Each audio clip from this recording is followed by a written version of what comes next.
Hello guys, welcome back to my channel and this is Varun Tahin. So we have seen how discrete probability distribution works in the previous session with the example of 5-ball game. And we also saw how do we find out the probability without experiment using binomial distribution. Now what if we need to find some probability which is not pertaining to any discrete or exact value? That is cases such as less than equal to and greater than equal to. Now let's say that the house wants to know the probability of less than and equals to 3 red balls. So when we say less than and equal to 3 red balls, it will be the probability of getting 0 red balls, 1. ये बात वही अब्दुल्ला भाई जो आप कर रहे थे, बैठे हैं अब्दुल्ला अब्दुल्ला मुफ्ती नहीं साहब अब्दुल्ला बैठे भाई नहीं हैं। है। अच्छा, ये अब वही चीज़ आ गई ना, at least at most 3 balls. तो उसमें जो है आपके पास 0 भी आएगा, 1 भी आएगा, 2 भी आएगा, 3 भी आएगा। ये वही बात कर रहे थे जो house wants to know the probability of less और इक्वल टू 3 रेड बॉल्स। तो इसकी क्या होगी? 2 and 3 red balls. So it will be a cumulative probability instead and not just the discrete. So when we add these values, we will get the cumulative probability which is 0.8704.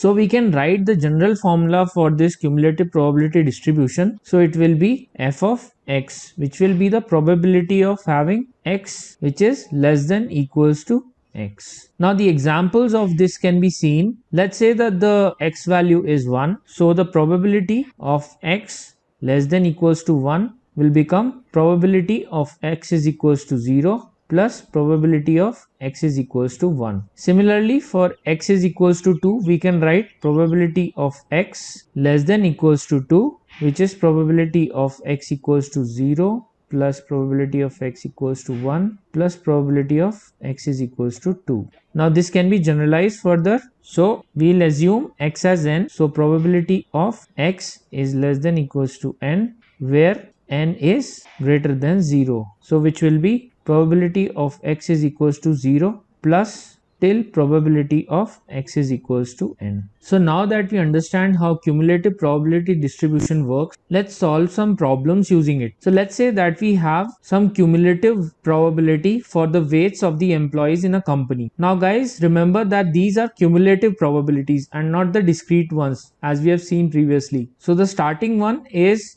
0.167, that is the probability of having 50 weight is 0.167, but the probability of having weight equal to or below 55 is 0.250. So this is the cumulative probability for weights below 55. So you will see at the end 1 means that it is including every other weight. And now we have a problem at hand where we have to find the probability of weight between 60 and 65. So here what we assume is x is equals to weight of an employee, and we have to find the probability of weight between the 60 and 65 range, which can clearly mean that we are having probability of x is less than equals to 65, and we will minus this probability which is x is less than equals to 60. So what we are doing is we have to find the weights which are between 60 and 65. So in order to find that, we are first calculating the weights till 65 and then subtracting the weight till 60 to find out this range. Now from the table it is clearly visible that having weight 65 has a probability of 0.467 and for 60 it is 0.367. So we'll get a probability of 0.1 as our ये क्या किया इसने? 65 का था 0.6467, that ये means उसमें ये cumulative है, सारे आ गए ना। कम्युलेटिव।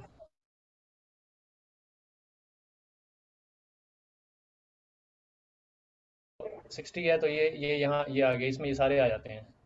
कहते हैं ना 100 1000 के नोट में 100 का भी होता है, 50 का भी होता है और 500 का बिल्कुल भी होता है।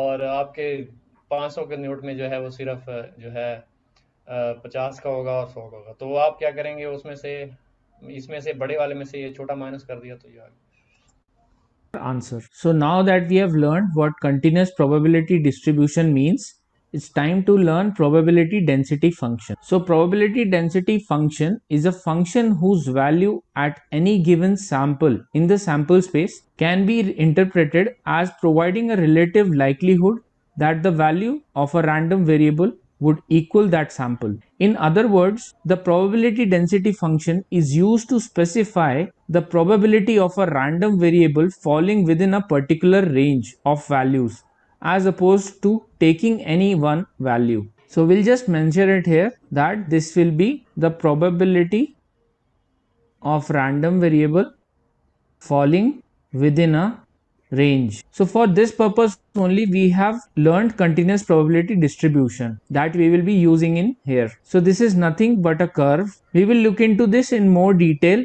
once we see some of the examples. So now let's assume that we have a lot of employees turning up in a company daily and having different commute times. So let's just guess the random times that employee is taking to commute to work. So what would be the approx probability that an employee's daily commute time to work is exactly 35 minutes? Now guys, if you think of a real scenario, almost all the commute times will be in fractions and very little in exact whole numbers, since we are dealing with continuous variable here, which are endless and not discrete or exact. For example, an employee can have a commute time of 34.99 or can have a commute time of 35.01. But here in this question, we are asking for a probability of getting 35 minutes as the commute time. So there will be at most 1 or 2 employees with the commute time of exact 35 minutes, because there are endless possibilities, and having commute time of 35 for 1 or 2 employees is almost negligible or close to 0. So the answer is 0. But if we note down the probabilities in terms of intervals instead, or ranges, it will be more feasible and of use than calculating for exact values. Now we will understand various curves with the help of the example that we have taken for commute time, where x is equals to commute time, and through the table we have drawn. So the left hand side table contains the ranges and we have converted that to cumulative probability. Now let's say from the given data we have to compute the cumulative probability for x is equals to 20. That is probability of getting x is less than equals to 20. So these all values will be approximately 0 because the table is starting itself from 25 and this is the least probability available. Now based on these values we have drawn the cumulative distribution function for these continuous variable, and you will observe that for commute time 25 the probability is 0.15, which is matching this. Then for 30 it is 0.35 and for 35 it is 0.65 and at 20 it is 0. So you will get a line like this. Cumulative probability क्योंकि 0.15 25 पे 0.15 है और अपना 30 के ऊपर जो है आपकी कहाँ जा रही है 0.35 और 35 के ऊपर आपकी जा रही है 0.65 यहाँ तक। कम्यूट टाइम का क्या मतलब हुआ? कम्यूट किसे कहते हैं? सर रास्ते का सफर सर, जैसे आप दफ्तर से घर जाते हैं तो वो जो टाइम है उसको कम्यूट टाइम कहते हैं। अच्छा, दफ्तर या घर से दफ्तर जा रहे हैं तो सफर कर रहे हैं, सफर को कहते हैं। सही सही सही सही सही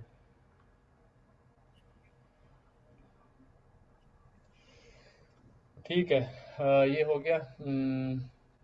अब जो है ना यहाँ पे आज ख़त्म करते हैं। तो अब अपना वो काम, अपना टाइम हो रहा है ना उसका, तो बस वो रिकॉर्डिंग स्टॉप कर दें।